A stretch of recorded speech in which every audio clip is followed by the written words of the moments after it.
శుభోదయం మిత్రులారా, వార్తా కథనంపై విశ్లేషణ కార్యక్రమం టీజీటీవీ మార్నింగ్ న్యూస్ కు స్వాగతం. నేను మీ జర్నలిస్ట్ సత్య. ముందుగా రాష్ట్రంలోని ప్రధాన వార్తలను కనుక పరిశీలించినట్టయితే, అక్రమ మైనింగ్ తోటి ప్రజాధనాన్ని దుర్వినియోగం చేసి అధికార దుర్వినియోగానికి పాల్పడ్డ పొంగులేటిని బర్తరఫ్ చేయాలని చెప్పి డిమాండ్ చేస్తూ నిన్నటి రోజున బీఆర్ఎస్ పెద్ద ఎత్తున ఆందోళన కార్యక్రమాలు చేపట్టింది.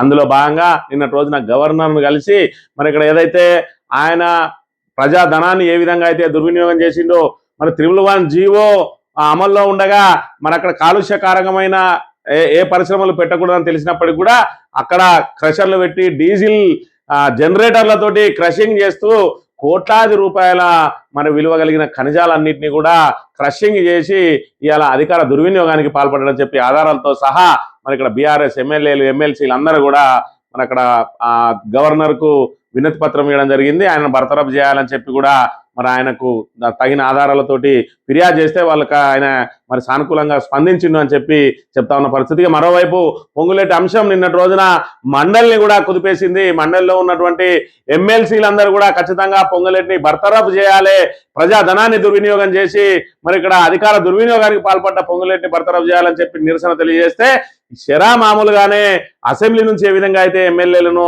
సస్పెండ్ చేసిండ్రో నిన్నటి రోజున చివరి రోజు బడ్జెట్ సమావేశాల సందర్భంగా చివరి రోజైనా ఇక్కడ చివరి రోజున ఈరోజు ఎమ్మెల్సీలందరినీ కూడా ఏకపక్షంగా 11 మంది ఎమ్మెల్సీలను అక్కడి నుంచి సభ నుంచి వాళ్ళను కూడా సస్పెండ్ చేయడం జరిగింది. అది కూడా ఇక్కడ ఏదైతే చిత్రగుప్తులు లాంటి శ్రీధర్ బాబు 6 గ్యారంటీల పేరుతోటి 420 అలవి కానీ హామీలు ఇచ్చి మేనిఫెస్టో రూపొందించి ఇలా ఎల్ఏ మినిస్టర్ గా కొనసాగుతున్న దుద్దిల్ల శ్రీధర్ ఇక్కడ ఇటు బీఆర్ఎస్ ఎమ్మెల్యేలను ఏ విధంగా అయితే సస్పెండ్ చేయించిండో, నిన్నటి రోజున ఎమ్మెల్సీలను కూడా ఆయన సూచన మేరకే నిన్నటి రోజున అక్కడ మండలి చైర్మన్ సస్పెండ్ చేయడం జరిగింది.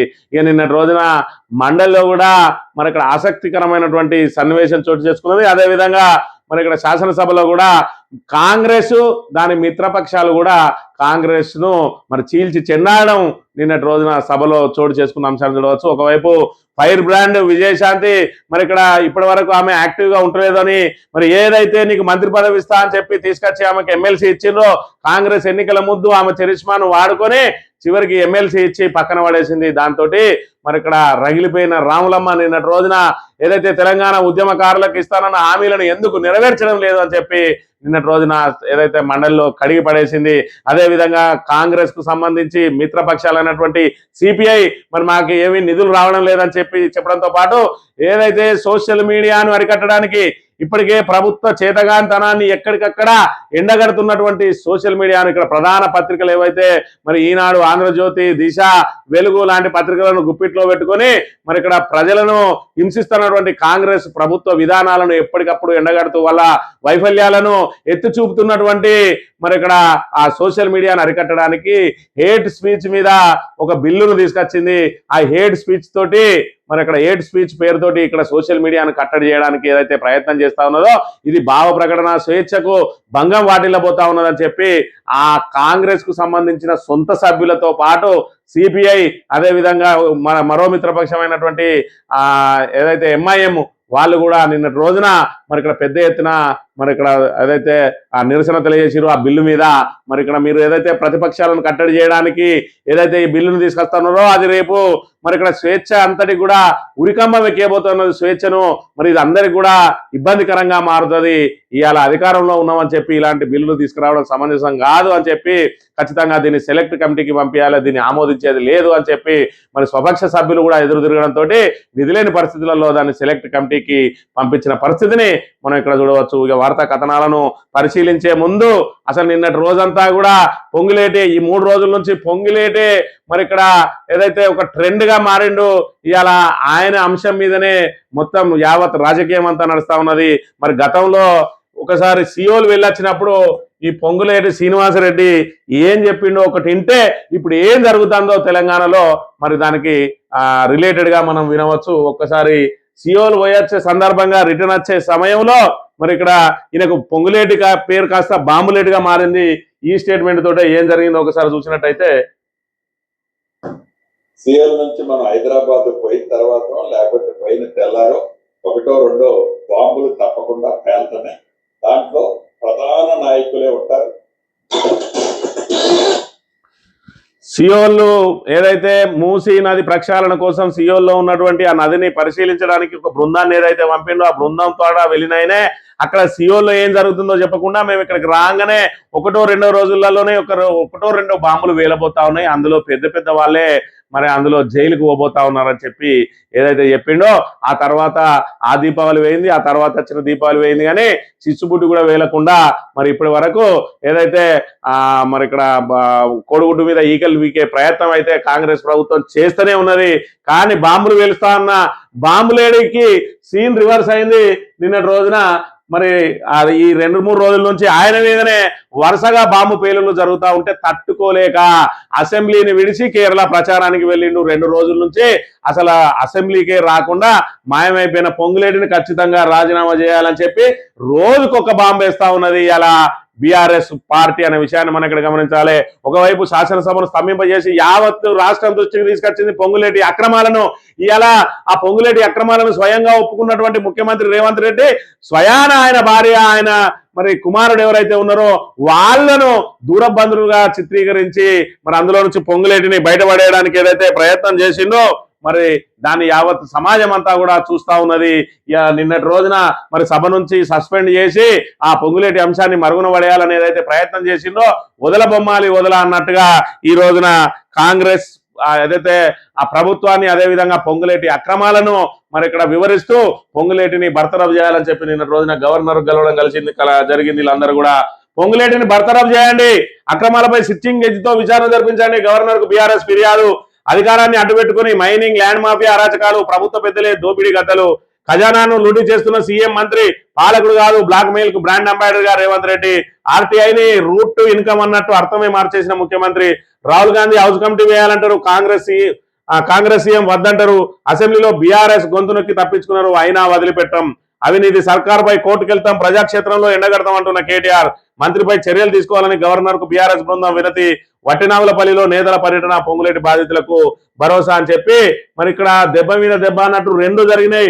ఒకటేమో పొంగులేటి అక్రమాలు, ఇక్కడ ఏదైతే అక్రమ క్రషింగ్ తోటి గుట్టలన్నిటి కూడా దోసుకుంటూ చివరికి ఆ గుట్టలన్నింటినీ చదును చేసి ఆ భూమిని కూడా కాజేయాలని చెప్పి భూ బకాసురునిగా మారిండు పొంగులేటి శ్రీనివాసరెడ్డి. ఇవాళ రెవెన్యూ మంత్రిగా ఉండి భూములన్నింటినీ కాపాడమంటే ఇవాళ భూభారతిని ఏదైతే ధరణిని భూభారతిగా మార్చి ఇవాళ భూములన్నింటినీ కూడా హాంపట్ చేస్తా ఉన్నాడు. అందులో భాగంగా ఇప్పటికే అనేక మరి అదే విలువ కలిగిన భూములన్నింటి మీద కూడా గద్దల్లాగా వాళ్తున్నటువంటి పొంగులేటి శ్రీనివాసరెడ్డి చివరికి ప్రైవేటు వ్యక్తుల ఇళ్ల మీదకి వెళ్ళి దాడులు కూడా చేస్తున్న పరిస్థితి. మరి అదేవిధంగా ఈ క్రషర్ కు సంబంధించి చూసుకున్నట్టయితే 111 జీవో ఉన్న మరి ఆ ఏరియాలో ఇక్కడ కాలుష్యకారక పరిశ్రమలు పెట్టకూడదన్నా కూడా స్వయంగా మంత్రే రాఘవ కన్స్ట్రక్షన్ సంబంధించి ఆడ క్రషర్లను ఏర్పాటు చేసిండు. ఆ గుట్టలన్నింటినీ మరి ఇక్కడ తొలిచేస్తా ఉన్నాడు ఎక్కడికక్కడ. ఆ తొలిచిన గుట్టల కింద భూమిని కూడా మరి కబ్జా చేసే ప్రయత్నం చేస్తే మరి ఇక్కడ బీఆర్ఎస్ తీవ్ర పోరాటం చేస్తా ఉన్నది. ఆల్రెడీ గవర్నర్ను కలిసి తగిన ఆధారాలను కూడా సమర్పించడం జరిగింది. ఇక దానికి తోడు ఇక్కడ వట్టినాగులపల్లిలో మరి ఇక్కడ సతీష్ షా అదేవిధంగా పల్లవి షాకు సంబంధించిన భూముల మీద కన్నేసి పొంగులేటి శ్రీనివాసరెడ్డి కొడుకు హర్షారెడ్డి మరి గూండాలను తీసుకొని పోయి అలా ప్రహరీ గోడలను కూల్చేసి దాన్ని ఏదైతే ఆక్యుపై చేసుకోవాలని ప్రయత్నం చేస్తా ఉన్నారో నిన్నటి రోజున హరీష్ రావు మరి మన కేటీఆర్ మిగతా వాళ్ళందరూ కూడా అక్కడికి వెళ్ళి వారికి మద్దతుగా నిలబడడం జరిగింది. భూములు ఇవ్వకుంటే చంపేస్తామంటున్నారు, మా స్థలంలోనే సజీవంగా పాతి పెడతామని బెదిరిస్తున్నారు, మాకు తెలియకుండా భూ సర్వే చేసిండ్రు, గోడలు కూల్చిండ్రు, 70 మంది గూండాలతో వచ్చి 5 సార్లు మాపై దాడి చేసిండ్రు, మీడియాతో పొంగులేటి బాధితులు సతీష్ షా పల్లవి షా అని చెప్పి మరి ఇక్కడ వట్టినాగులపల్లిలో పొంగులేటి అనుచరులు తమ భూమిని కబ్జా చేసేందుకు ప్రయత్నిస్తున్నారని మీడియాకు ఆధారాలు చూపుతున్న బాధితులు సతీష్ షా పల్లవి షా. చిత్రంలో బీఆర్ఎస్ వర్కింగ్ ప్రెసిడెంట్ కేటీఆర్, నేతలు పాడి కౌశిక్ రెడ్డి, సంజయ్, కార్తిక్ రెడ్డి, అనిల్ జాదవ్, విజయుడు తదితరులు ఉన్నారు. ఇక్కడ చూసుకున్నట్టయితే మరి వాళ్ళ భూములు ప్రైవేటు భూములు ఇప్పుడు విలువగా మారినాయి. ఏదైతే పొంగులేటి శ్రీనివాసరెడ్డి కొడుకు హర్షారెడ్డి రాఘవ కన్స్ట్రక్షన్ పేరుతోటి అక్కడ మరి ఇక్కడ బిల్డింగ్లు కడతా ఉన్నాడో దాన్ని ఆనుకునే ఇది ఉన్నది కాబట్టి ఈ భూమి కూడా మాకు ఖచ్చితంగా కావాలని చెప్పి వాళ్ళ మీద ఒత్తిడి చేసి ఇవ్వకుంటే మిమ్మలను సజీవంగానే అందులో పాతి పెడతామంటా ఉన్నారు. ఇది ప్రజాస్వామ్యం, ఇది ఇందిరమ్మ రాజ్యం తెలంగాణలో సాగుతున్నటువంటి ప్రజాపాలన ఏ విధంగా సాగుతుందో ఇక్కడ చూడాలి. ఇవాళ అశక్తులు ఎవరైనా ఉంటే మంత్రులు అండదండలతోటి మంత్రుల కుటుంబ సభ్యులు బెదిరించి ఏదైతే గూండాల్లాగా మరి బెదిరిస్తూ ఇలా భూములను లాగేసుకుంటా ఉన్నారు. ఇలాంటి మనం ఏదైతే సినిమాలలో చూస్తాం గత ఉమ్మడి ఆంధ్రప్రదేశ్ లో ఇలాంటి బెదిరింపులు జరిగినాయి. గత 10 సంవత్సరాలు బీఆర్ఎస్ పాలనలో మరి ఇక్కడ తెలంగాణ ప్రజలతో పాటు వివిధ రాష్ట్రాల నుంచి వచ్చి ఇక్కడ ఆస్తులు కొనుక్కున్న వాళ్ళందరూ కూడా గుండె మీద చేసుకొని ప్రశాంతంగా బతికిండ్రు. మళ్ళీ కాంగ్రెస్ వచ్చింది, మరి ఇక్కడ మాఫియా రాజ్యాన్ని తీసుకొచ్చింది, మరి ఇక్కడ ఫ్యాక్షన్ సంస్కృతిని తీసుకొని వచ్చింది. ఇవాళ పోలీసులను అడ్డం పెట్టుకొని అధికారం దుర్వినియోగం చేస్తూ ఎక్కడికక్కడ విలువగల భూములను బెదిరించి లాగేసుకుంటున్న పరిస్థితిని మనం ఇక్కడ చూడాలి. ఇక్కడ చూస్తే నాదర్గుల్ భూములపై కింగ్ కర్తవ్యం, క్షేత్రస్థాయికి వెళ్లకుండా ఇంకా మల్లగుల్లాలు పడుతున్న రెవెన్యూ శాఖ. 3వ రోజు తహసీల్దార్ మున్సిపల్ ఆఫీసుల్లో ఇంటెలిజెన్స్ ఆరా. కోహినూర్ వెంచర్లోకి వెళ్లినందుకు రైతులపై ఆదిపట్ల పిఎస్ లో కేసు. ప్రభుత్వ భూమిలో ప్రైవేట్ వెంచర్ ను ధృవీకరిస్తున్న పోలీసుల తీరు. గతంలో బాలాపూర్ తహసీల్దార్ రక్షణ కోరినా స్పందించిన వైనం. మరి ఇక్కడ వట్టినాగులపల్లి మరి ఏదైతే నాదర్గుల్ భూములు ఏదైతే ఉన్నాయో ఆ నాదర్గుల్ భూములకు సంబంధించి మరి సుమారు 300 ఎకరాలకు ఇక్కడ దాని మీద కన్నేసిరు. సుమారు 6,000 కోట్ల రూపాయల విలువ గల భూములను ఇవాళ వాళ్ళు లాగేసుకుంటా ఉంటే, రైతుల దగ్గర నుంచి లాగేసుకుంటా ఉంటే, రైతులు ఏదైతే కోహినూర్ వెంచర్ ఏదని కోహినూర్ పేరుతోటి ఇంకో 2 సంస్థల పేర్లతోటి ఇవాళ పొంగులేడు శ్రీనివాసరెడ్డి ఆయన కొడుకు వెనుకుండి ముందట వీళ్ళని పెట్టి నడిపిస్తూ ఇవాళ వాళ్ళ భూములను లాగేసుకునే ప్రయత్నం చేస్తా ఉన్నారు రైతుల దగ్గర నుంచి కూడా. దీనిలో రేవంత్ రెడ్డి బ్రదర్స్ హస్తం ఉన్నదని చెప్పి కూడా ప్రతిపక్షాలు ఆరోపిస్తున్న పరిస్థితిని కూడా మనం ఇక్కడ చూడవచ్చు. ఇక ప్రశ్నిస్తే సంఖ్యలు. హేట్ స్పీచ్ బిల్లుపై దుమారం, సెలెక్ట్ కమిటీకి పంపిన అసెంబ్లీ. భావ ప్రకటన స్వేచ్ఛకు సర్కార్ కళ్లెంపై విమర్శలు. ప్రభుత్వాన్ని ప్రశ్నించినా పోస్ట్ చేసినా తప్పేనా? చనిపోయిన వారి గురించి మాట్లాడితే కేసులు. వ్యక్తులు, వ్యవస్థలు, గ్రూపులపైన చర్యలు. ప్రధాన మీడియాలో ఆర్టికల్స్ రాసిన అరెస్టులు. కేసులు, అరెస్టుల్లో పోలీస్ శాఖకు పూర్తి స్వేచ్ఛ. 7 ఏళ్ల జైలు శిక్ష, 50,000 జరిమానా. రెండోసారి అరెస్ట్ అయితే గరిష్టంగా 10 ఏళ్ల జైలు శిక్ష. ఇప్పుడు మనం చూస్తా ఉన్నాం కాంగ్రెస్ ప్రభుత్వం ఏం చేసి అధికారంలోకి వచ్చింది. 6 గ్యారంటీల పేరుతోటి మరి ఇక్కడ అరచేతిలో వైకుంఠం చూపించింది. ప్రతి మహిళకు 2,500 రూపాయలు ఇస్తామని చెప్పిండ్రు. ప్రతి ఆడబిడ్డకు స్కూటీ ఇస్తా అని చెప్పిండ్రు. కళ్యాణ లక్ష్మిలో తులం బంగారం ఇస్తా అన్నారు. 2,000 పెన్షన్ ను 4,000 రూపాయలు చేస్తా అన్నారు. 10,000 రైతు బంధును 15,000 రైతు భరోసాగా మారుస్తామన్నారు. కౌలు రైతులకు 15,000 ఇస్తా అన్నారు. రైతు కూలీలకు 12,000 ఇస్తా అన్నారు. విద్యా భరోసా మరి ఇక్కడ కార్డులు ఇస్తా అన్నారు. 5 లక్షల రూపాయల విలువ గల ఇందిరమ్మ ఇండ్లు ఇస్తా అన్నారు. మరి ఇక్కడ ఏదైతే తెలంగాణ ఉద్యమకారులు ఉన్నారో వాళ్ళకు 250 గజాల స్థలము, అందులో ఇందిరమ్మ ఇల్లు, ప్రతి నెల పెన్షన్ ఇస్తామన్నారు.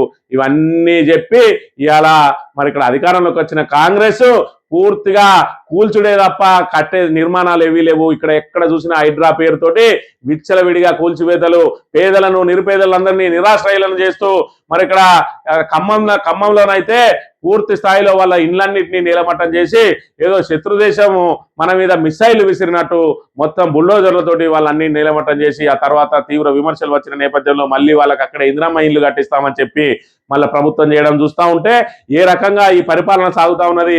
దాంతో మరి వాళ్ళ మీద విపరీతమైన ఏదైతే ఆ వ్యతిరేకత ఏర్పడ్డదో ఆ వ్యతిరేకతను మరి ఇక్కడ మెయిన్ స్ట్రీమ్ మీడియా అంతా గుప్పిట్లో పెట్టుకొని దాన్ని బయటికి కనబడకుండా ఏదైతే ప్రయత్నం చేస్తా ఉన్నదో మరి ఇలా సోషల్ మీడియా ఎక్కడికక్కడ వాళ్ళను చీల్చి చెండాడుతా ఉన్నది. వాళ్ళ తప్పులన్నింటినీ కూడా ఎత్తి చూపిస్తా ఉన్నది. దాన్ని కట్టడి చేయడం కోసం ఇలా హేట్ స్పీచ్ పేరుతోటి ఏదైతే మరి ఇక్కడ మత సామరస్యాన్ని దెబ్బతీసే విధంగా మరి ఉంటే వాళ్ళ మీద చర్యలు తీసుకోవాలని చెప్పి మరి ఆ దాని పేరుతో బిల్లు తీసుకొచ్చి పనిలో పనిగా సోషల్ మీడియాలో ఎవరైనా ప్రభుత్వానికి వ్యతిరేకంగా పోస్టులు పెట్టినా, ప్రశ్నించినా, చనిపోయిన వాళ్ళను విమర్శించినా, ముఖ్యమంత్రిని మరి విమర్శించినా, ఎత్తి చూపినా, తిట్టినా వాళ్ళందరి మీద కేసులు పెట్టే విచక్షణాధికారాన్ని పోలీసులకు అప్పచెప్పిండు. మొన్ననే సుప్రీంకోర్టు గైడ్ లైన్స్ ఇచ్చింది, హైకోర్టు గైడ్ లైన్స్ ఇచ్చింది. ఎవరైతే మరి సోషల్ మీడియా కేసుల మీద ఆదరాబాదరగా ఎఫ్ఐఆర్లు నమోదు చేయకండి, ఎవరైతే బాధితులో వాళ్ళు స్వయంగా వచ్చి ఫిర్యాదు చేస్తే ఆ ఫిర్యాదును స్వీకరించిన తర్వాత దాన్ని పూర్తి స్థాయిలో పరిశీలించి వాస్తవాలను తెలుసుకున్న తర్వాతనే ఎఫ్ఐఆర్ నమోదు చేయమంటే ఇవాళ ప్రభుత్వానికి వ్యతిరేకంగా పోస్టులు పెట్టినా కూడా మీరు కేసులు నమోదు చేయొచ్చు అని చెప్పి చట్టాన్ని తీసుకొని వస్తే మరి ఇక్కడ అందరు కూడా దాన్ని తీవ్రంగా వ్యతిరేకించారు. ఇటు బీజేపీ వ్యతిరేకించింది, అదేవిధంగా టీఆర్ఎస్ సభలో లేక వాళ్ళని ఆల్రెడీ సస్పెండ్ చేసిండ్రు. మరి ఇక్కడ మిగిలింది బీజేపీ, ఎంఐఎం, సిపిఐ వీళ్ళందరితో పాటు కాంగ్రెస్ వాళ్ళు కూడా, కాంగ్రెస్ సభ్యులు కూడా వ్యతిరేకించారు. ఎందుకంటే రేవంత్ రెడ్డి ఇవాళ ఈ 2-3 సంవత్సరాల కోసం ఇవాళ తనను ఎవరు తిట్టకుండా ఈ 2.5 సంవత్సరాలు గడిపి ఆ తర్వాత అయిన రాష్ట్రాన్ని ఇడిచిపెట్టి ఎక్కడనో ఢిల్లీలో పడతాడు. రేపటి రోజున ఇబ్బందులు పడేది మేము. మరి ఈ అస్త్రం కనుక రేపటి రోజున రాబోయే బీఆర్ఎస్ కు ఈ అస్త్రం చేతికి దొరికినట్టయితే వాళ్ళు విచ్చలవిడిగా కేసులు పెట్టించి అందరిని జైళ్లలో దోస్తారు. మరి మనం తోడుకున్న గుంతలో మనమే పడతాం. రేవంత్ రెడ్డి ఏం కాదు, ఇక్కడనే ఉండకుండా వెళ్ళిపోతాడు, ఇదంతా భరించాల్సింది మనమే అని చెప్పి వాళ్ళు కూడా సెలెక్ట్ కమిటీకి తిప్పి పంపినరు. అది ఆమోదం పొందలేదు.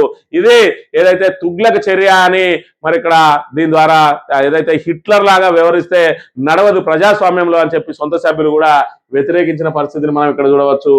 ఈ కేబినెట్ అవుట్ ఆఫ్ స్టేట్ అట 5 రాష్ట్రాల ఎన్నికల ప్రచారానికి మంత్రివర్గం అంతా వేండ్రు. కేరళలో అయితే మరి పూర్తి స్థాయిలో గెలిపించుకోవాల్సిన బాధ్యత, ప్రతి ఎమ్మెల్యేకు ఖర్చు పెట్టాల్సిన బాధ్యత కూడా ఆల్రెడీ తెలంగాణ మీదనే ఉన్నది. మరి అందుకే అక్కడ తీసుకుపోయి ఆల్రెడీ రేవంత్ రెడ్డి ఆ బిగ్ టీవీని తీసుకుపోయి ఆల్రెడీ కేరళలో ఓపెన్ చేసిండు మలయాళ ఛానల్. ఇక దాంతో ఏదైతే ఇప్పుడు ఈనాడు ఆంధ్రజ్యోతి పత్రికలు ఏదైతే రాష్ట్రం సుభిక్షంగా ఉన్నదని చెప్పి ప్రజల సమస్యలను బయటికి కనబడకుండా కేవలం ప్రభుత్వ విధానాలే మరి ఇక్కడ గొప్పగా సాగుతున్నాయి అని చెప్పి ఏదైతే ప్రజలను మభ్యపెట్టే ప్రయత్నం చేస్తా ఉన్నదో, అక్కడ కేరళలో కూడా కాంగ్రెస్ కోసం పనిచేయడం కోసం ఒక ఛానల్ పెట్టుకొని ఇక వాళ్ళందరికీ డబ్బులు సరదరానికి మంత్రివర్గం అంతా కూడా అక్కడికి పోతా ఉంటే కొంతమంది మరి తమిళనాడుకు, మరి కొంతమంది పుదుచ్చేరికి పోతా ఉన్నారట. తెలంగాణ కాంగ్రెస్ నాయకులకు ఇన్ఛార్జీలు ఇచ్చిన పరిస్థితిని మనం ఇక్కడ చూడాలి.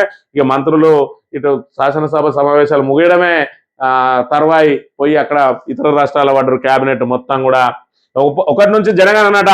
మొదటి విడతలో గృహగణన 33 ప్రశ్నలతో వివరాల సేకరణ. తెలంగాణలో మే 11 నుంచి జూన్ 9 వరకు ఇంటింటి సర్వే, ఏప్రిల్ 26 నుంచి మే 10 వరకు సెల్ఫ్ ఎన్యూమరేషన్ కు అవకాశం అని చెప్పి మొత్తానికైతే జనగణన ప్రారంభమవుతుంది. కానీ ఈ జనగణనకు సంబంధం లేకుండానే మరి ఇక్కడ నియోజకవర్గాల పునర్విభజన జరగబోతా ఉన్నదని చెప్పి బీజేపీ స్పష్టంగా ప్రకటన కూడా చేసిందనే విషయాన్ని మనం ఇక్కడ గమనించాలి. ఇక జల్ జీవన్ నిధులు వాడుకోలేదట. తెలంగాణ సర్కార్ తీరుపై కేంద్ర జలశక్తి శాఖ మంత్రి అసహనం.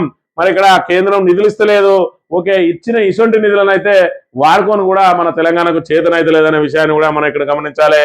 ఇక నక్సల్స్ విముక్త భారత్ ఏదైతే మార్చి 31 లోపు పూర్తి స్థాయిలో నక్సల్స్ ని ఏరేస్తామని చెప్పి కేంద్ర ప్రభుత్వం ప్రకటించి మరి ఇక్కడ కేంద్ర రాష్ట్ర ప్రభుత్వాల సంయుక్త ఆపరేషన్ కగార్ తోటి మరి భారీగా నక్సలైట్లను ఏరివేసింది. మరి వాళ్ళ లక్ష్యం అయితే మరి కనీసం 99% వరకు నెరవేరింది. ఇక గణపతి లాంటి వాళ్ళు ఇంకా అజ్ఞాతంలోనే ఉన్నారు. ఆ గణపతి లాంటి వాళ్ళు కూడా ఒకరో ఇద్దరు వాళ్ళు కూడా లొంగిపోయినట్టయితే ఖచ్చితంగా నక్సల్స్ పూర్తిగా మరి నక్సలిజం అంతరించినట్టే. కానీ ఇప్పటికే మన నక్సల్స్ విముక్త భారత్ అయిపోయిందని చెప్పి నిన్నటి రోజున మరి ఏదైతే పార్లమెంట్ లో ప్రకటించిండు హోంమంత్రి. ఈ రోజు వరకు కూడా ఇంకా సమయం ఉన్నది. మరి గణపతి ఈ రోజు లొంగిపోతే ఆయన చేసిన ప్రకటన నిజంగానే 100% మరి నక్సల్ విముక్త భారత్ అయినట్టే. లేదంటే ఆ గణపతి లొంగిపోయే వరకు కూడా ఇంకా నక్సల్స్ కదలికలు ఉన్నట్టుగానే భావించాల్సి ఉంటది. ఇక పైసల కోసం రైతుకు మోసం, డబ్బుల ఆదా పేరుతో ప్రభుత్వం కక్కుర్తి, విద్యుత్ కొనుగోలుపై చేతులెత్తేసిన సర్కార్. పీక్ అవర్స్ లో వ్యవసాయానికి కరెంటు కోత, సౌర విద్యుత్ దొరికినప్పుడే సాగుకు సరఫరా, లిఫ్ట్ స్కీముల బిల్లులు 33,000 కోట్ల పెండింగ్, కనీసం 500 కోట్లైనా ఇవ్వాలని విన్నపాలు, అయినా స్పందించిన రేవంత్ రెడ్డి ప్రభుత్వం. మరి ఇక్కడ కేసీఆర్ ప్రభుత్వంలో రైతన్న రందిపాపాలే రాజును చేయాలి, ఇదే ఏకైక ఎజెండా. ఇందుకోసం 1000 కోట్లు ఖర్చు చేసేందుకు వెనకాలేదు. విద్యుత్ వ్యవస్థను పటిష్టం చేయడంలో రాజీ పడలేదు. కానీ కాంగ్రెస్ పాలనలో బడాయిలు కొట్టాలి, బకాయిలు పెట్టాలి అన్నట్టుగా నడుస్తా ఉన్నది. రైతులకు నాణ్యమైన నిరంతర విద్యుత్ అందిస్తామన్న హామీ గాల్లో కలిసింది. అధిక ధరలు ఉన్నప్పుడు బహిరంగ మార్కెట్లో విద్యుత్ కొనుగోలు చేయవద్దని, తక్కువ ధరకు అది కూడా సౌర విద్యుత్ మాత్రమే కొంటామని నిర్ణయించి ఇలా రైతు నెత్తిన పిడుగును వేస్తా ఉన్నది. పీక్ టైములలో కరెంటు కోతలు పెడతా ఉన్న పరిస్థితిని మనం ఇక్కడ చూడాలి. ఇక రాష్ట్ర ఆర్థికం ఆందోళనకరమట. ఇక్కడ కాగు వెల్లడి చేసింది నివేదిక.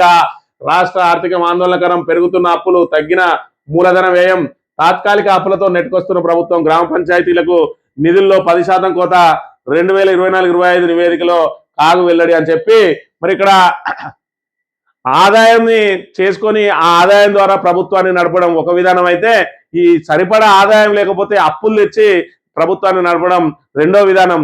కానీ ప్రతిరోజు షేబదళ్లతోటి మరి ప్రభుత్వం నడిపిస్తా ఉన్నది రేవంత్ రెడ్డి ప్రభుత్వం. ఇది ఒక విచిత్రమైన సంఘటన మన తెలంగాణలో సాగుతా ఉన్నది. మరి ఏదైతే పోయిన సంవత్సరం 363 రోజులు చేబదళ్లతోటే మరి ఇక్కడ ప్రభుత్వాన్ని నడిపించినట. రోజువారీ ఖర్చులకు రిజర్వ్ బ్యాంకు నుంచి అప్పు తీసుకొచ్చినట. రాష్ట్ర ప్రభుత్వ తీరుపై కాగ్ నివేదిక ఇచ్చింది. మరి ఇక్కడ రాష్ట్ర ఆర్థిక పరిస్థితి బాగాలేనందున రోజువారీ ఖర్చులకు ప్రభుత్వం రిజర్వ్ బ్యాంకు నుంచి ways and means advances, special drawing facility, ప్రత్యేక నిధుల సేకరణ అవకాశం అదే విధంగా ఓవర్ డ్రాఫ్ట్ నిబంధనల కింద చేబదులు పేరుతోటి అప్పులు తీసుకొని నెట్టుకొస్తోంది. గతేడాది 2024-25 ఆర్థిక సంవత్సరంలో 363 రోజుల పాటు ఇలా అప్పులు తీసుకున్నట్టు కాగాడిలో తేలింది. 365 రోజులుంటే ఈ సంవత్సరానికి 363 రోజులు కూడా రిజర్వ్ బ్యాంక్ నుంచి చేబదులు తీసుకుంటూ వచ్చిందట. దాంతో పాటు మరి ఇక్కడ తిరిగి చెల్లించాల్సిన ఏదైతే మార్చి 31 వరకు చెల్లించాల్సిన 5,842 కోట్లు ఇంకా అట్లనే ఉండిపోయినాయట. 27,730 కోట్లను ప్రభుత్వం తీసుకున్నది. 5,842 కోట్లు ఇంకా అక్కడనే బకాయి ఉన్నది. చేబదులు తీసుకున్నాయి కూడా కట్టలేదట. మరి దానికి తోడు ఇక వేస్ అండ్ మీన్స్ అడ్వాన్సెస్ నిబంధన కింద 298 రోజుల పాటు తీసుకున్న చేబదులు రుణాలు మొత్తంగా 64,188 కోట్లట. మొత్తానికైతే 64,188 కోట్లు, ఇలా 27,000 కోట్లు మరి ఇక్కడ ways and means advances special drawing facility ప్రత్యేక నిధుల సేకరణ అవకాశం అని చెప్పి మరి 64 కోట్లు అనేది అప్పు కింద కూడా చూపించారు. ఇది ఎందుకంటే చేబదులు మరి ఇప్పుడు వీళ్ళు తీసుకొచ్చిన అప్పులు ఏవైతే ఇప్పటికే 3 లక్షల కోట్లు ఏవైతే దాటాయో దానికి సంబంధం లేకుండా ఇది మరి ఇక్కడ మీద తీసుకొచ్చిన అప్పు చేబదులు తీసుకొచ్చుకున్న అప్పులతోటి ఇలా రాష్ట్రాన్ని నడిపిస్తా ఉన్నారు రేవంత్ రెడ్డి. కనీసం ప్రభుత్వం దగ్గర 1,38,00,000 కూడా లేవట. ప్రభుత్వ అకౌంట్ లో ఖచ్చితంగా మినిమం అకౌంట్ 1,38,00,000 ఉండాలంటే ఆ 1,38,00,000 కూడా లేక ఇవాళ చేబదులతోటి రాష్ట్రాన్ని మనం నడిపిస్తా ఉన్నాడు రేవంత్ రెడ్డి. ఇట్లా నడిస్తే ఇంకెన్ని రోజులు నడుస్తుంది ఈ ప్రభుత్వం ద్వారా మనకు వాళ్ళు ఇచ్చిన హామీలు ఏ విధంగా నెరవేరుతాయి? ఇవాళ రాష్ట్ర ఆదాయాన్ని కుదేలు చేసి ఇవాళ రాష్ట్రాన్ని పూర్తిగా పాతాళానికి నెట్టేస్తా ఉన్న ఈ కాంగ్రెస్ ప్రభుత్వ తీరును ప్రతి ఒక్కరు కూడా గమనించాలి. కేవలం నెత్తి మీద నోరేసుకొని తిరుగుతా ఉన్నాడు రేవంత్ రెడ్డి. మరి ఇక్కడ పనులైతే జాస్తి, మరి ఇక్కడ నోరు మాత్రం పూర్తి స్థాయిలో ఎగిరెగిరి పడతా ఉన్నది. పనులు మాత్రం చేయడంలో మరి ఆయనకు చేత కావడం లేదు. ఇవాళ అప్పులతోటే నెట్టుకొస్తా ఉన్నాడు తప్ప ఆదాయాన్ని ఏ విధంగా మరి పెంచాలనే మార్గాలు అయితే వాళ్ళ దగ్గర లేవు అనే విషయాన్ని మనం ఇక్కడ గమనించాలి. ఇక సాక్షి దినపత్రిక విషయానికి వస్తే మండలి నుంచి బీఆర్ఎస్ సస్పెన్షన్, రాఘవ కన్స్ట్రక్షన్ పై సభా సంఘం లేదా సిట్టింగ్ తో విచారణకు ప్రతిపక్షం పట్టు, వాయిదా తీర్మానం తిరస్కరించిన చైర్మన్ గట్టా వెల్లోకి దూసుకెళ్లి బీఆర్ఎస్ సభ్యుల నినాదాలు, 50 నిమిషాల పాటు ఆందోళన, బీఆర్ఎస్ సభ్యుల సస్పెండ్ చేయాలని మంత్రి శ్రీధర్ బాబు తీర్మానం.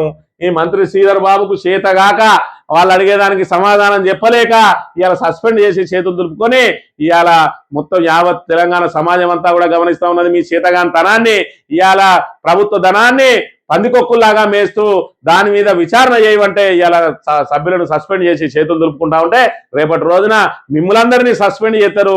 రేపు ప్రజానీకం అసలు మిమ్మల్ని శాసనసభలో అడుగు పెట్టకుండా మీ మీద కూడా శాశ్వతంగా మరి ఇక్కడ నిషేధం విధిస్తుంది రేపటి రోజున తెలంగాణ సమాజం అనే విషయాన్ని మనం ఇక్కడ గమనించాలి. ఇక కల్తీపై కొరడాట, ఆహార పదార్థాలు వస్తువుల కల్తీపై హైడ్రా ఈగల్ తరహా నిఘా వ్యవస్థ, వివిధ రాష్ట్రాల్లోని వ్యవస్థలను పరిశీలించి తుది నిర్ణయం. వివిధ రూపాల్లో కల్తీ వల్ల క్యాన్సర్, ఇతర అనారోగ్య సమస్యలు, సన్నబియ్యం పంపిణీకి ఏడాది మీడియాతో సీఎం రేవంత్ ఇష్టాగోష్ఠి అని చెప్పి మరి కల్తీ మీద ఈగల్ తరహాలో సెపరేట్ ఒక నిఘా సంస్థ నేస్తా అని చెప్పి చెప్తున్న పరిస్థితిని అయితే మనం ఇక్కడ చూడాలి. 10 రోజులు 82.47 గంటలట. 11 ప్రభుత్వ బిల్లులు, 10ంటికి ఆమోదం. ఉభయ సభలు నిరోధక వాయిదా. 11వది ఏది ఆమోదం పొందలేదనంటే హేట్ స్పీచ్ బిల్ ఏదైతే ఉన్నదో ఈ విద్వేష బిల్లు పేరుతోటి ఇలా మరి ఇక్కడ సోషల్ మీడియాను అరికట్టడానికి చాలా ప్రయత్నాలు చేస్తా ఉన్నది ప్రభుత్వం. ఎందుకంటే తమ అశక్తతను, తన అసమర్థతను, తన చేతగంతనాన్ని ఎక్కడికక్కడ మరి ఇక్కడ సోషల్ మీడియా ద్వారా విస్తృతంగా ప్రచారం జరుగుతూ ఉంటే మరి వీళ్ళ చేతగంతనం అంతా ప్రజలకు పూర్తి స్థాయిలో చేరిపోయింది. మరి ఇక్కడ కాంగ్రెస్ అంటేనే రోత ఉడుతా ఉన్నది కాబట్టి ఇలా సోషల్ మీడియాను అరికట్టడం కోసం సెపరేట్ బిల్లు తీసుకురావడానికి మరి కుట్ర వంతా ఉన్నది. ఇక్కడ పరిస్థితి చూడాలి. ఈ అత్యవసర ఖర్చులకు దిక్కులేదు. 2024-25లో ఆర్బీఐ నుంచి 123 రోజుల పాటు చేబదులు రుణాలు, ఆర్బీఐ నుంచి 37,457 కోట్ల చేబదులు, ఖర్చులకు ఆదాయం సరిపోక 363 రోజుల పాటు ప్రత్యేక రుణాలట. ఇటు చేబదులు ఇటు రుణాలు మొత్తానికి 365 రోజులుంటే 363 రోజుల పాటు మరి అక్కడ చేబదుల్లో విన్నే సర్కార్ ఒడ్డెక్కించుకుంటూ వస్తా ఉన్నదనే విషయాన్ని మనం ఇక్కడ గమనించాలి. ఈ ఆంధ్రజ్యోతి సిమెంట్ బస్తా మీద 50 పెరుగుతుంది అని చెప్తున్న పరిస్థితి. మరోవైపు రూపాయి మరింత పతనమైందట. 95.22కు చేరింది ఒక దశలో, కొంచెం బలపడి 94.70 తోటి ముగిసిందట. ఇక కేసీఆర్ వల్లే నాకు గుర్తింపు, రావణాసురుడి వల్ల రాముడికి పేరు వచ్చినట్టు మాదిరిగానే కేసీఆర్ చేయబట్టే ఈయనకు పేరు వచ్చిందట. పాము కన్నా ప్రమాదకారి హరీష్ రావు కేసీఆర్ గృహ నిర్బంధం చేశారని అనిపిస్తుంది. పంటల మార్పిడిపై రైతుల్లో చైతన్యం తెస్తాం. ఇక్కడ చూసుకున్నట్టయితే కేసీఆర్ వల్లే నాకు గుర్తింపు, రావణాసురుడి వల్ల రాముడికి పేరు వచ్చిన మాదిరిగానే నాకు వచ్చింది అంటా ఉన్నాడు.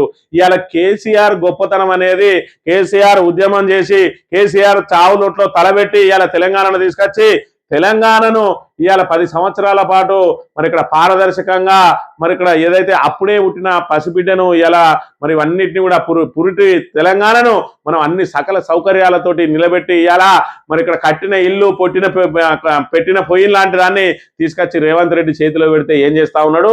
మరి ఇక్కడ ఆ రోజు మనం కొత్తగా వేరుపడ్డ రోజున అన్నిటిని కూడా సౌకర్యాలన్నింటినీ సమకూర్చుకోవాలి, సౌకర్యాలను సమకూర్చుకోవడం పాటు సంక్షేమాన్ని అభివృద్ధిని ముందుకు తీసుకొని పోవాలి, అన్ని విధాల అన్ని రకాలుగా చేసుకుంటూ రావాలి. ఇవాళ కాళేశ్వరం లాంటి బృహత్తరమైన ప్రాజెక్టును కట్టడం కానీ, మిషన్ కాకతీయ ద్వారా మరి ఇక్కడ చెరువులన్నిటిని కూడా మనం ఏదైతే ఆ గొలుసుకట్టు చెరువులన్నింటినీ పునరుజ్జీవం చేసుకోవడం కానీ, అదేవిధంగా సెక్రటరియట్ కానీ, అదేవిధంగా కలెక్టరేట్ కట్టుకోవడం కానీ, అదేవిధంగా మరి ఇక్కడ 100 కిలోమీటర్ల మేర రహదారులను నిర్మించుకోవడం కానీ, మరి ఇక్కడ అనేక ఏదైతే విద్యుత్తును 7,000 నుంచి సుమారు 22,000 మెగావాట్లకు ఆ విద్యుత్తు ఉత్పత్తి కావడానికి దాని ప్లాంట్ నిర్మాణాలకు కానీ వీటన్నిటిని చేసి పెడితే ఇవాళ నువ్వు చేయాల్సింది ఏంది, దాని నుంచి మిగతా పనులు ఇవాళ ఇవన్నీ కూడా ఇన్ఫ్రాస్ట్రక్చర్ నీ చేతిలో ఉన్నది.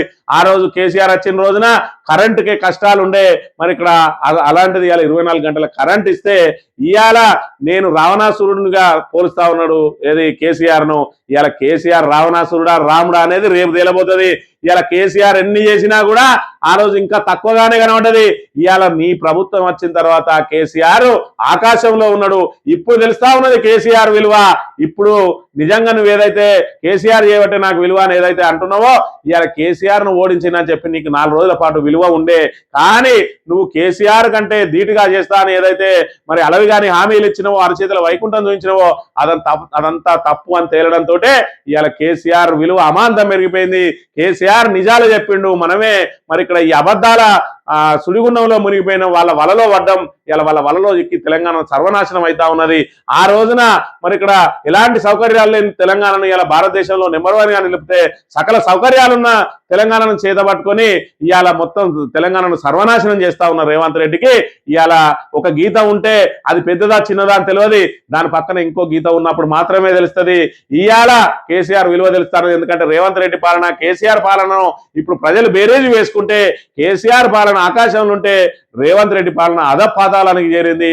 ఖచ్చితంగా ఇవాళ నీలాంటి వాడు చేయబట్టే ఇవాళ కేసీఆర్ అనేది ఇవాళ నువ్వు ఫామ్ హౌజ్లా అని అదేవిధంగా అనేక రకాలుగా ఏ విధంగా అయితే నువ్వు విమర్శలు చేస్తా ఉన్నావో, ఆయనని కించపరుస్తా ఉన్నావో, తెలంగాణ సమాజం అంతా కూడా రగిలిపోతా ఉన్నది. ఖచ్చితంగా రాబోయే రోజులలో నీకు బుద్ధి చెప్పడానికి తెలంగాణ సమాజం అంతా కూడా సిద్ధంగా ఉన్నది. నక్సలిజం అంతా దేశంలో మావోయిస్ట్ ఉద్యమం ముగిసిపోయింది. సల్వాజులం కేసులో జస్టిస్ సుదర్శన్ రెడ్డి తీర్పుతో అనేక మంది మృతి. ఆయన తన వ్యక్తిగత ఎజెండాకు రాజ్యాంగ ముసుగు వేశారు. కాంగ్రెస్ హయాంలోనే నక్సలిజం వృద్ధి, సానుభూతి పరులతో రాహుల్కు లింకు, హైదరాబాద్ లో గద్దర్తో భేటీ అయ్యారు. మావోయిస్టుల ఏరువేతలో తెలంగాణ పోలీసుల సహకారం మరవలేని లోక్సభలో హోంమంత్రి అమిత్ షా అట. మరి ఇక్కడ నక్సలిజం అంతం అని చెప్తా ఉన్నాడు. ఆల్మోస్ట్ అంతమైనట్టే. కానీ మరి గణపతి లాంటి వాళ్ళు ఒకరిద్దరు ఏదైతే ఇంకా అజ్ఞాతంలో ఉన్నారో వాళ్ళు కూడా పూర్తి స్థాయిలో లొంగిపోయినప్పుడే మరి ఇక్కడ వాళ్ళు అది అంతమైనట్టు ఇక్కడ ఇచ్చిండు. ఆ కగారుకు నేడే చివరి రోజట. ఎందుకంటే మార్చి 31 వరకు మొత్తం అంతం చేస్తామన్నారు. ఇంకా అజ్ఞాతంలోనే అగ్రనేతలు గణపతి, బెస్రా, నరహరి 100 మంది మావోయిస్టుల మేటలో 10,000 మంది బలగాలు తిరుగుతారట. వీరంతా పట్టుబడితేనే ఆపరేషన్ కగారు పరిపూర్ణం. గణపతి లొంగిపోతే వైద్యం అందిస్తామంటున్న డీజీపీ శివధర్ రెడ్డి అట.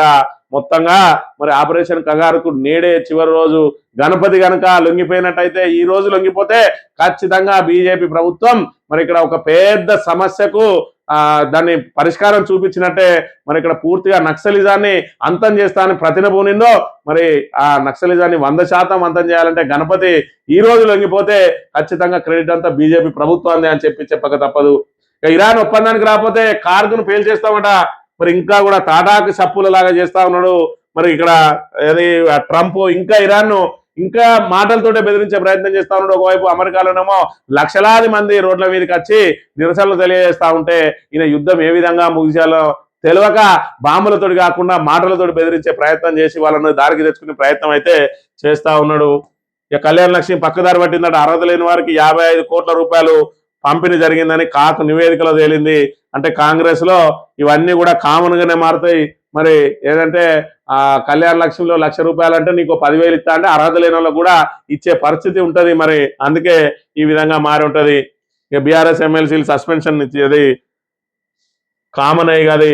రాష్ట్రంలో జనగణన ఏప్రిల్ 26 నుంచి మే 10 వరకు ఆన్లైన్లో వివరాలు ఇవ్వాలి. ఆంధ్రప్రదేశ్లో ఏప్రిల్ 16 నుంచి 30 వరకు 33 ప్రశ్నలతో ఆన్లైన్లో సమాధానాలు నింపాలన్నట. ఇక సీసీ కెమెరాలకు సంబంధించి 3 చైనా కంపెనీల సీసీ కెమెరాలపై నిషేధం విధించిందట. భద్రతా ప్రమాణాలకు అనుగుణంగా లేకపోవడంతోనే కేంద్రం నిర్ణయం.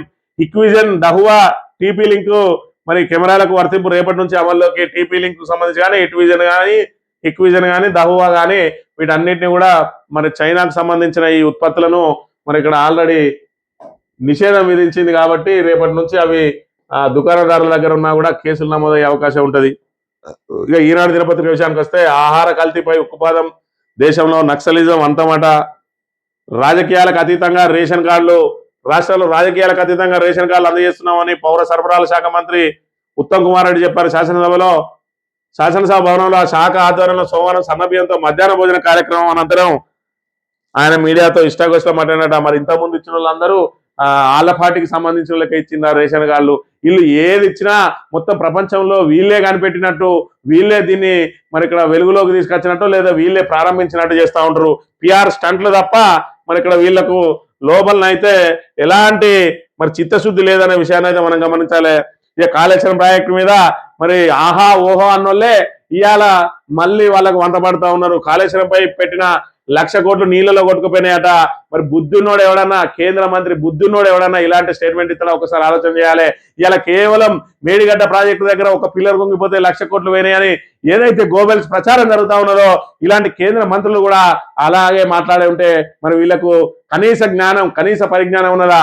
ఇవాళ మరి 203 కిలోమీటర్ల మరి టన్నెలు, 1,500 కిలోమీటర్ల గ్రావిటీ కెనాల్స్, 18 రిజర్వాయర్లు, మరి ఇక్కడ పంపులు, అదే విధంగా పంప్ హౌజులు, సబ్ స్టేషన్లు ఇవంతా సర్కిల్ నడుస్తూ ఉంటేనే ఇవాళ గోదావరి జిల్లాలు మరి హైదరాబాద్ కు తాగునీటి కోసం పోతా ఉన్నాయి, మూసి ప్రక్షాళన కోసం వాడబోతా ఉన్నారు, నల్గొండకు పోతా ఉన్నాయి. మరి ఈ నీళ్ళన్నిటికీ పోవడానికి ఈ కాళేశ్వరానికి వాడిన సైకిల్లో మరి ఒక 4,000 కోట్లతోటి మేడిగడ్డ ప్రాజెక్టు కడితే అందులో ఒక పిల్లర్ ఉంగిపోతే 300-400 మరమ్మతు చేసే అవకాశం ఉన్నా కూడా దాన్ని కుట్రవన్నీ ఇలా కాంగ్రెస్, బీజేపీలు ఏ విధంగా ఇంకా బీఆర్ఎస్ ను బదనాం చేయడానికి ప్రయత్నం చేస్తా ఉన్నాయి ఇక్కడ చూడాలి. 1,00,000 కోట్ల వృధా అయితే ఆ సైకిల్ అంతా ఆపేసి మరి దాని నుంచి మొత్తానికే వాడకుండా ఉండాలి.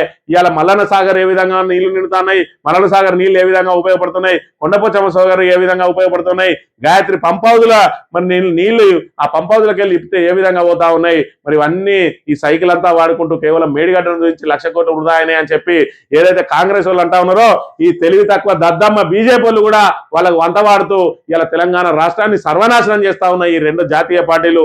రేపటి రోజున కేసీఆర్ మళ్ళీ అధికారం చేపట్టగానే కాళేశ్వరం ఏ విధంగా కలకలలాడుతుందో చూడాలి. ఈ దొంగలు ఏ విధంగా కాళేశ్వరం మీద కుట్రవన్నీందో మరి ఇక్కడ ఇవాళ భూగర్భ జలాలు ఏ విధంగా ఉండేది, రాష్ట్రం అంతా కూడా భూగర్భ జలాలు, ఇలా భూగర్భ జలాలు అడగంటిపోయి కనీసం బోర్లు కూడా వేస్తే పడని పరిస్థితి ఎందుకు ఏర్పడ్డది? ఇవాళ గోదావరి కలకలలాడేది నిండు కుండలాగా ఇవాళ ఎడారిలాగా మారింది గోదావరి. దీనికి అందరికీ ప్రధాన కారణం ఇవాళ కాంగ్రెస్, బీజేపీలు కలిసి ఏదైతే తెలంగాణ మీద వనుతున్న కుట్రే మరి దీనికి ప్రధాన కారణం. ఇవాళ బీజేపీకి నీళ్లు కావాలి, ఇవాళ తమిళనాడుకు నీళ్లు తరలించకపోవాలి, కావేరికి గోదావరిని అనుసంధానం చేయాలి. ఇలా మన కాళేశ్వరం ప్రాజెక్టు అక్కడ నిలబడి ఉంటే మన వాటా మనం తీసుకునే ఉంటే వీళ్ళు అదనపు నీళ్లను తమిళనాడుకు తరలించే అవకాశం లేదు. కాబట్టి ఇవాళ బీజేపీ మరి ఇక్కడ తెలంగాణ మీద కుట్రలు వనుతా ఉన్నది. ఈ కుట్రలకు ఇక్కడున్న బీజేపీ వాళ్ళు వంత పడతా ఉన్నారు, ఇక్కడ ఉన్న కాంగ్రెస్ వంత పడతా ఉన్నది. తద్వారా తెలంగాణకు మళ్ళీ నీళ్ల అన్యాయం జరగబోతా ఉన్నది. ఖచ్చితంగా తెలంగాణకు శ్రీరామ రక్ష బీఆర్ఎస్ఏ. ఎందుకంటే బీఆర్ఎస్ తెలంగాణ ఇంటి పార్టీ, కాంగ్రెస్, బీజేపీలు ఖచ్చితంగా జాతీయ పార్టీలు తెలంగాణకు ఎప్పటికైనా ద్రోహమే తలపెడతాయి తప్ప ఎప్పుడు కూడా తెలంగాణను నిలబెట్టడానికి ప్రయత్నం చేయి. ఎందుకంటే తెలంగాణలో ఏ ప్రాజెక్టు కూడా జాతీయ హోదా ఇయ్యలే, ఏ ప్రాజెక్టు కూడా సక్రమంగా అనుమతులు కూడా ఇయ్యలే. బీఆర్ఎస్ చేసిన పోరాటాల ఫలితంగానే ఇయ్యాల కాళేశ్వరం ప్రాజెక్టు ద్వారా తెలంగాణ సస్యశ్యామలమైంది, ఎవడు అవునన్నా కాదన్నా. కాబట్టి ఈ బీజేపీ, కాంగ్రెస్ కుట్రలను ఖచ్చితంగా మనం తిప్పి కొట్టాలంటే రేపటి రోజున బీఆర్ఎస్ కే మనందరం అండదండగా ఉండాల్సిన అవసరం, అగత్యం ఉన్నది. కాబట్టి తెలంగాణ ప్రజానీకం ఇలాంటి కుట్రను ఎప్పటికప్పుడు పసిగట్టాలని కోరుతూ ఇది ఈ రోజు మార్నింగ్ తెలియపడతాను. Thank you very much.